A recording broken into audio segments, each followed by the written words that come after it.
대한민국의 100년 만에 기록적인 폭우로 막심한 피해가 발생하였습니다. 지하차로는 물론 지상도로까지 마비가 되었으며 주택과 상가까지 물로 가득 찼습니다. 수많은 인명피해와 선수 침노, 주택 및 상가 침수 신고가 무려 9천 건이나 발생하였으며 이로 인해 막대한 재산 피해와 약 2,000명 이재민이 발생하는 등 안타까운 일이 연속으로 발생하였습니다.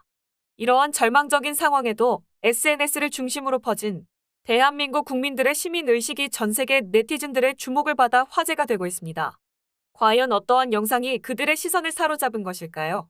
8월에 발생한 폭우의 강수량은 서울 종로구 송월동 측정 기준 시간당 118.5mm였으며 이는 80년 만에 최대치라고 기상청은 밝혔습니다.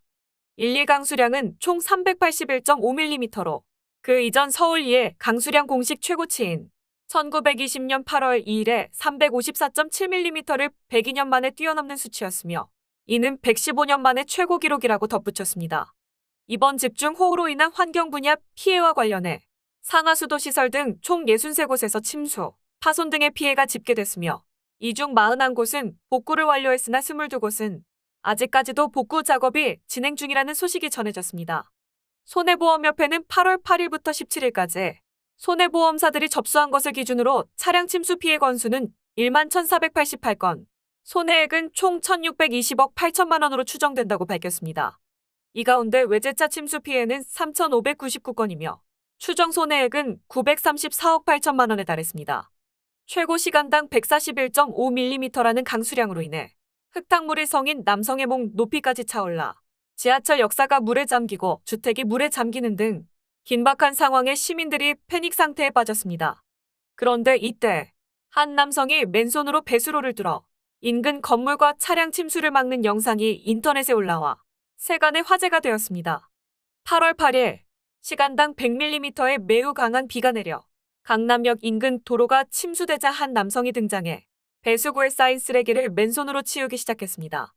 영상 속의 남성은 우산은커녕 우의도 입지 않은 채로 담배꽁초, 종이컵, 비닐봉지 등을 배수구에서 꺼내 한 곳에 모았으며 이내 무릎까지 찼던 빗물이 순식간에 내려가는 이 영상은 실시간 강남역 슈퍼맨이라는 제목으로 빠르게 SNS에 퍼져 해외 네티즌들의 감탄을 자아냈습니다.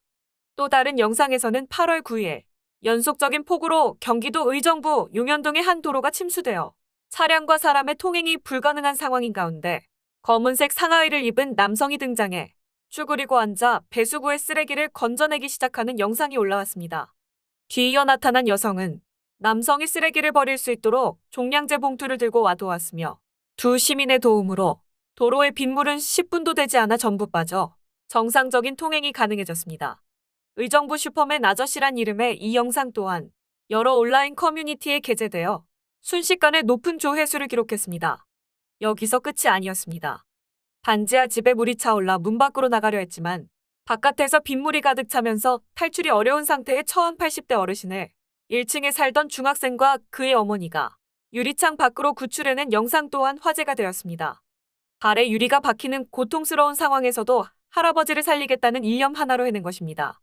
도로 위 맥주병을 가득 싣고 빗물 속을 달리던 트럭에서 맥주병 수천 개가 쏟아져 교통이 마비될지도 모르는 상황에 주변 시민들이 하나 둘 모여들어 쏟아진 맥주병들을 치우기 시작하는 영상 또한 해외 네티즌들의 극찬이 뒤를 잇기 시작했습니다. 인근 식품업체의 직원들을 포함해 무려 12명의 시민이 모여 치우기 시작했으며 이후 시청 직원들까지 합세하여 고작 30분 만에 깨진 유리들을 전부 치워버린 것입니다. 개인주의가 강한 서방의 네티즌들은 이렇게 모두를 위해 자신을 희생하는 모습을 보며 대한민국의 뛰어난 시민의식의 갈채를 보내고 있는 반면 일본과 중국은 한국에 조롱을 보내며 상반된 반응을 보이고 있어 논란이 되고 있습니다. 일본 네티즌들은 위에서 언급한 연 강수량 최고치 갱신 부분을 걸고 넘어지며 왜 약 100년이라고 칭하냐. 자기들 역사도 제대로 모르는 민족이라 조롱했으며 한국 역사는 판타지다 등 어처구니 없는 주장과 억지 말꼬리 잡기를 해 해외 네티즌들의 눈살을 찌푸렸습니다. 중국 네티즌들은 자국 포털 사이트인 웨이보에 래프팅하는 사진들을 올리며 이재민들을 포함한 폭우로 피해를 입은 대한민국의 시민들을 조롱했지만 현재 중국은 우리나라의 30% 수준인 372mm의 강수량만으로 16명이 숨지고 36명이 실종됐으며 폭우로 쏟아져 내린 토사가 물길을 바꿔놓으면서 홍수가 발생해 6천 명이 넘는 이재민이 생겨나 인과응보에 당하고 있는 모습을 보여줬습니다. 오늘 준비한 소식은 여기까지입니다. 시청해주셔서 감사합니다.